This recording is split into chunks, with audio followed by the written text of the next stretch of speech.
Thank you so much, Zoe. Well, today is World Diabetes Day, and we've got our medical panel coming in a little bit later in the show to answer your questions and take your comments. 083 9133 728. That is the number to have on speed dial.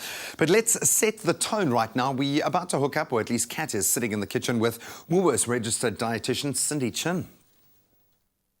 So today is World Diabetes Day, and this year the theme of the annual event is Eyes on Diabetes. We're really putting a focus on it. And here to open up our eyes about diabetes, give some expert health tips and advice on nutrition is Cindy Chin, our Woolworths dietitian.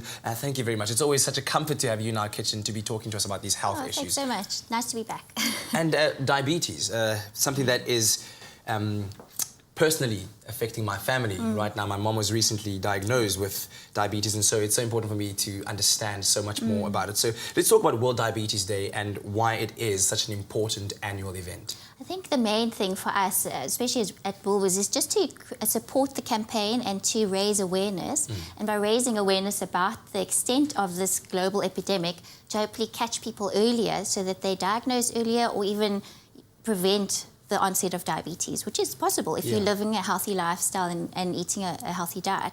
And every year I'm actually blown away by how the figures or the projections for the global statistics for diabetes are getting bigger and bigger. So for instance, it's 640 million people predicted to have diabetes by 2040, and the cost is like it's like $670 billion US, the healthcare costs as a result of managing all the complications and managing the medication and all the patients that would have to manage the diabetes. Yeah, and of course, like the medication and hospitalization and all the different treatments that people have to go through are one side of it. But to what extent does eating healthier and your diet have an effect on your status as somebody who's diagnosed with diabetes? I think if we even take it a few steps back, I think by eating a healthier diet, you can prevent the pre-diabetic stage, or manage it better to delay the actual onset of diabetes, particularly type 2 diabetes. Wow. And in South Africa, I think it's 1 in 10 that have diabetes. The majority actually have type 2 diabetes.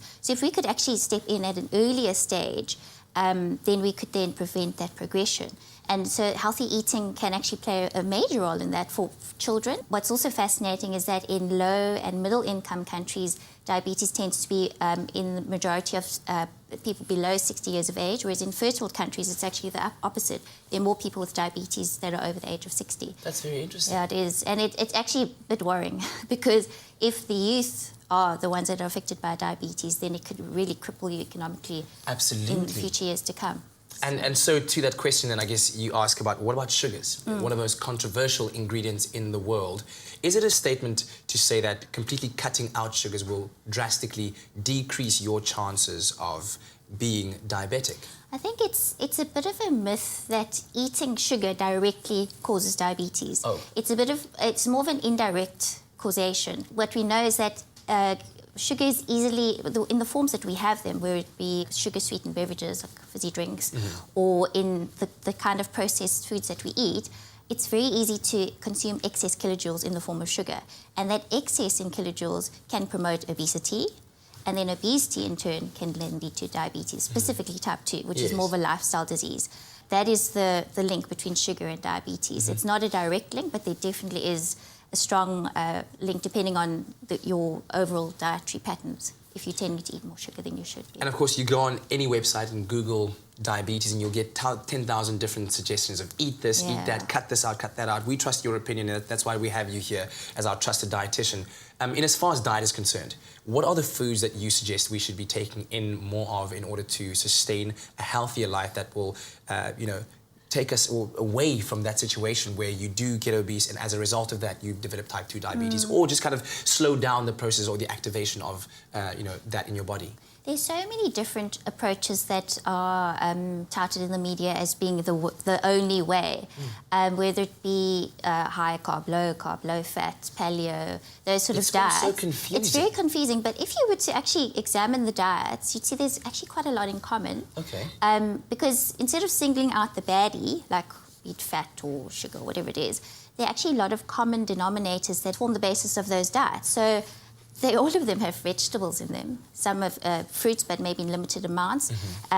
healthy fats like olive oil, avocado, nuts, those are not up for debate. Most of those diets tend to include those. So it's actually common sense principles that form the basis of all those diets. And as people managing their diabetes, they need to find the pattern that works best for them and get proper advice to find, maybe they don't do so well on a very high carb diet. Maybe they do better with less carbs but whole grains. So there are quite a few common denominators, and we get so caught up in the controversies and singling out like a single nutrient like sugar that we forget that we actually don't eat single nutrients, we actually eat food. So if I eat yogurt, I'm getting combination of carbs, protein, and some fat. I'm not eating carbohydrate when I eat this alone, or whatever it is. So we need to think of total dietary patterns, food-based guidelines, as opposed to, I've exceeded my intake of carbs for the day. Yes. Because we don't eat carbohydrates. Yes, we eat it's the combinations nutritional of foods. that you take So in. it's common sense, real foods, sort of. And so finally, I've got to ask you, so with a view on World Diabetes Day, which is today, and the theme of the annual event being Eyes on Diabetes, we're really focusing in on it, like I said. What are your top tips that people should take note of right now? I think it's so easy to Google and to listen to what your auntie did or whatever it is. But if you want good advice, go to the right person, which is probably going to be someone who's studied nutrition, like a dietitian, and find something that's tailored to you. So not all of us can do with what so-and-so's friend did and worked for them. They need to find what works for them, the exercise regime that works well for them, the eating, like the type of foods that they like to eat. Incorporate that into their diet. So it needs to be tailored for them. Instead of trying to follow what the latest celebrities touting. So, Cindy, thank you so much. We really appreciate it. Woolworths dietitian Cindy Chin giving us some well-notable advice regarding World Diabetes Day, and especially the focus on diabetes. And I think just as with any other condition, it's all about the fact that knowledge is power.